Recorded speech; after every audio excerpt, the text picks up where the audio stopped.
Tes 1 2 3. Halo, selamat pagi teman-teman di Berkendara TV. Apa kabar semuanya? Mudah-mudahan sehat selalu ya. Di keadaan yang kata orang sih new normal, tapi ya mudah-mudahan semuanya benar-benar normal lagi kayak dulu. Teman-teman, saya pagi ini tergelitik dengan ada yang DM dan juga pembicaraan di salah satu grup gitu mengenai Picanto yang harganya turun terus. Jadi saya ingin coba bahas di sini kenapa Picanto harganya turun. Dan ternyata teman-teman, saya balik nanya, ada mobil bekas yang harganya naik terus nggak? Pertanyaannya itu dulu deh. Jawabannya bisa dibilang nggak ada. Jadi teman-teman beli mobil apapun, Honda, Toyota, merek-merek lain, mobil Eropa, mobil sport, mobil hypercar, mobil-mobil eksotik, kalau beli baru, kecenderungan untuk harganya turun itu sangat tinggi gitu. Kenapa? Banyak faktornya. Kondisi mobil, umur mobilnya, selera masyarakat, pasar, dan lain-lain gitu.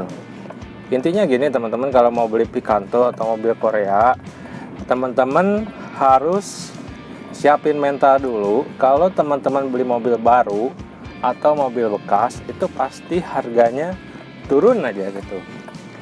Memang ada beberapa mobil yang harganya naik terus, tapi itu kejadian hanya di segmentasi mobil klasik, mobil langka, mobil-mobil yang limited edition, dan harus yang pasarnya masih besar gitu.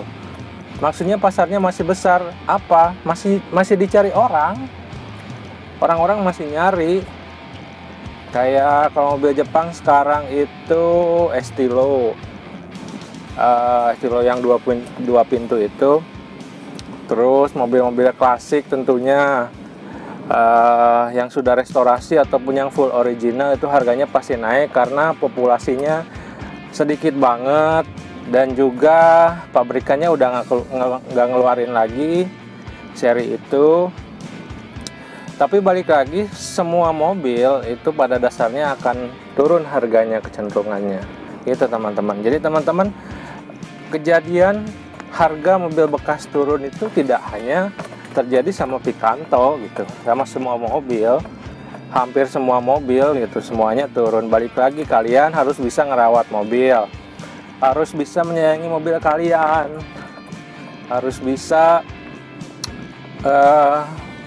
kalau misalkan suatu saat ingin ganti mobil, kalian nabung dikit-dikit supaya nanti depresiasi harganya masih bisa kalian hajar dengan tabungan kalian untuk mau upgrade. Saya selama beberapa kali ganti mobil, dan juga orang tua saya dulu nggak pernah beli mobil langsung harganya naik, atau pada saat dijual kembali itu harganya naik, itu nggak pernah. Karena kami ya beli mobil yang mobil keluarga, mobil MPV, mobil yang sehari-hari, buat sehari-hari gitu. Kejadian mobil naik itu harganya ya, kalau yang sekarang ada mobil klasik yang lagi digoreng-goreng itu sama selebriti, ya karena memang populasinya sedikit, mobilnya prestis untuk orang-orang yang punya mobil itu tuh eksklusif. Nah jadi gitu teman-teman. Jadi teman-teman jangan berkecil hati lah. Kejadian ini harga mobil bekas turun itu tidak hanya terjadi sama Kia, sama Picanto. Saya ini pecinta Picanto. Mobil sebelum ini juga Picanto juga, dan harganya memang turun, tapi nggak turun-turun banget. Apalagi kalian bisa ngerawat mobilnya, bisa sayang sama mobilnya gitu. Mobil yang dirawat tuh pasti harga jualnya juga nggak akan terlalu jatuh banget gitu. Kecuali kalian BU, kalian jual murah karena ingin dapat fresh money yang cepat, yaitu hak kalian lah. Cuma pada dasarnya semua mobil second itu pasti turun, dan mobil baru juga gitu. Teman-teman beli mobil baru fresh dari dealer, kalian jual lagi juga pasti turun gitu harganya. Syukur-syukur kalau harganya sama itu udah bagus banget gitu. Nah, yang menarik adalah salah satu faktor yang menurunkan harga mobil itu adalah modifikasi ternyata teman-teman. Jadi modifikasi itu mengakibatkan dua hal. Harga mobilnya jadi naik atau jadi turun sekalian. Yang lebih aman itu kalian mau main mobil itu main orian aja, main original gitu, velg original. Kalau velg kalian bisa ganti, tapi yang orinya kalian bisa simpan untuk suatu saat. Kalau kalian mau jual lagi ya balikin ori lebih nggak tahu ya, buyer yang ngelihat mobil original tuh lebih tertarik gitu. Kalau menurut saya sih gitu. Nah, jadi tadi ngomongin modifikasi yang benar itu akan meningkatkan harga jual mobil, teman-teman. Contoh, kalian pasang sarung jok yang simpel-simpel kayak gini yang di belakang saya pakai nih. Kalau kalian pasang joknya yang ibaratnya jelek lah gitu, pasang sarung joknya, buyer juga pasti mikir gitu. Tapi kalau kalian modifikasi joknya bagus, brandnya apalagi punya brand, harganya lumayan, barangnya awet, ya pasti itu akan menaikkan harga, paling enggak bukan menaikkan harga tapi menstabilkan harga bekas mobil kalian. Nah, yang kedua jenis modifikasi itu adalah jenis modifikasi yang menurunkan harga jual. Jenis modifikasi seperti apa? Yaitu modifikasi yang terlalu personal, bos. Terlalu personal itu misal kalian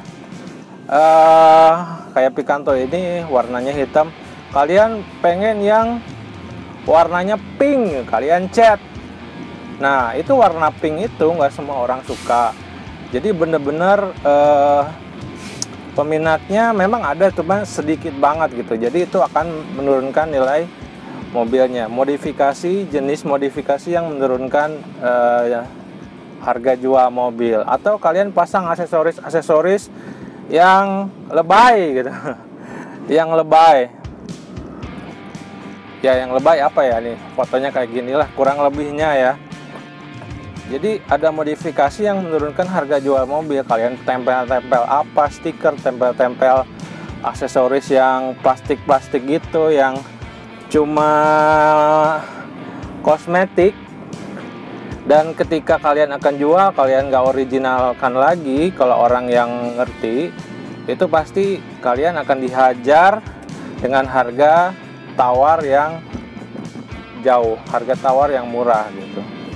Ya teman-teman, saya sarankan kalau modifikasi itu kalau bisa orinya jangan sampai rusak. Kalau misalkan kalian pasang wrapping stiker, kalau bisa cari tempat yang bagus, yang benar, supaya nanti cat ori kalian tidak rusak dan lain-lain. Jadi harga jualnya bisa paling nggak merosot-merosot amat gitu teman-teman. Itu pendapat saya ya mengenai beberapa pertanyaan mengenai Picanto harganya turun, Picanto harganya hancur, Picanto harganya rusak. Ya ini kejadian di semua mobil, bos. Itu nggak cuma Picanto. Kalian kalau misalkan mau depresiasi harganya nggak terlalu signifikan, coba cari mobil yang bekas, second, tapi berkualitas gitu. Dan juga kalian harus bisa jaga barang, kalian harus bisa ngerawat mobilnya, kalian harus sayang sama mobilnya, mesin, interior, eksterior, semuanya dalam kondisi fit. Dan sekarang itu ada yang namanya pengecekan mobil online, bukan pengecekan mobil online sih. Ada jasa pengecekan mobil di mana dia ngeluarin grading. Mobil second itu ada grade-nya, grade A, grade B, grade C gitu. Semuanya ada ada syarat-syarat yang harus dipenuhi. Sebuah mobil bisa grade-nya premium atau udah jelek banget, itu semuanya ada. Jadi kalian bisa ngelihat mobil kalian itu kalau mobil second mau dijual grade-nya di mana. Nanti ada estimasi harga tawarnya berapa gitu. Banyak sekarang aplikasi atau marketplace jual mobil yang menawarkan cek gratis dulu supaya buyer-buyer nantinya tidak tidak, ibaratnya tidak beli kucing dalam karung. Yang nggak tahu mesin bisa tetap relatif aman beli mobil second meskipun mereka nggak punya experience atau nggak ngerti-ngerti mesin banget gitu. Gitu teman-teman. Ya, mudah-mudahan menjawab pertanyaannya. Jadi yang mau beli mobil Korea, beli aja bos, beli aja, nggak usah khawatir spare partnya mahal, spare partnya susah, harga jualnya kembali nanti jatuh.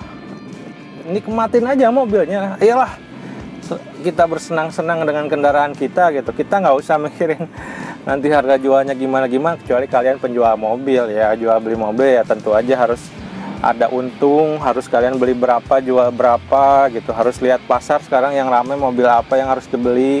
Ya, saya bukan penjual mobil, tapi kayaknya sama aja sih, sama pribadi. Bedanya mungkin mereka lebih teliti dalam mengecek mobil dan juga membeli mobil harganya berapa, standarnya tahun berapa. Jadi sudah punya SOP sendiri lah kalau yang jual beli mobil. Nah teman-teman, pengalaman saya nih, yang sebelumnya mobil Korea saya yang si Heli itu, yang ini fotonya cing, yang itu saya sudah modifikasi velg dan juga roof rack, terus audio dan lain-lain, dan harganya nggak turun bos, harganya itu stabil. Saya malah untung 500.000 dari apa yang saya beli waktu itu, harga beli mobil. Tapi saya beli mobil yang dulu itu kondisi standar, saya cuma modifikasi untuk meningkatkan kenyamanannya, looksnya dan lain-lain. Catnya masih ori, jok juga nggak saya bungkus, masih ori, cuma dibersihin aja. Mesin saya sehatin lagi dan lain-lain, dan akhirnya itu mobil jatuhnya nggak turun harga gitu. Biaya yang saya keluarin untuk modifikasi itu ya saya anggap itu adalah biaya supaya saya nyaman pakai mobil itu, supaya saya ngerasa betah di jalan, gak bete, audionya bagus, mobilnya nggak rewel. Yaitu harga yang harus dibayar supaya saya nyaman pakai mobil itu. Jadi jangan pelit-pelit sama mobil kalian. Kalau kalian suka, hajar aja, beli aja. Tapi jangan terburu-buru, terbawa emosi juga. Ingat bos, duit itu kayak kumis, dicukur jadi lagi. Bener nggak? Jadi nggak usah ribet-ribet amat masalah uang. Kalian bisa nabung. Saya bukannya orang ngomong seperti ini karena banyak duit atau enggak, sama bos, saya juga nabung. Saya kerja, saya pengen apa juga harus nabung, harus saya perkirakan dulu. Ini harganya berapa, saya sanggupnya berapa untuk nabung, dan saya kendaraan nggak ada yang beli kredit, semuanya saya beli sesuai kemampuan saya, sesuai apa ya, saya punya uangnya berapa gitu. Nah kalau misalkan kayak kemarin saya jual Picanto lama, itu saya nabung dulu bos, setahun kalau nggak salah, setahun saya nabung. Saya mau beli mobil yang baru, awalnya Picanto, itu saya nabung sedikit demi sedikit. Kalian harus kerja keras kalau punya mimpi besar. Kalian harus jangan boros lah gitu. Berapapun gaji kalian, berapapun pendapatan kalian, kalau kalian sisihkan, kalian tabung untuk hobi kalian, misalkan ke kendaraan, semua bisa kok, semua bisa, yakin gitu. Tapi kalau kalian penghasilannya besar, gajinya gede gitu, tapi tetap boros, ya sama aja gitu. Penghasilan itu besar kecilnya, cukup atau enggaknya tergantung kalian sendiri gitu. Siap, itu aja insight pagi ini dari Berkendara TV. Jangan lupa subscribe buat yang belum subscribe, dan juga nyalakan lonceng notifikasinya. Selamat bersenang-senang dengan kendaraan kalian. Jangan lupa pakai masker. Ini masker sih nggak dipakai soalnya saya lagi ngomong. Siap, sampai ketemu di video selanjutnya. Salam Berkendara TV.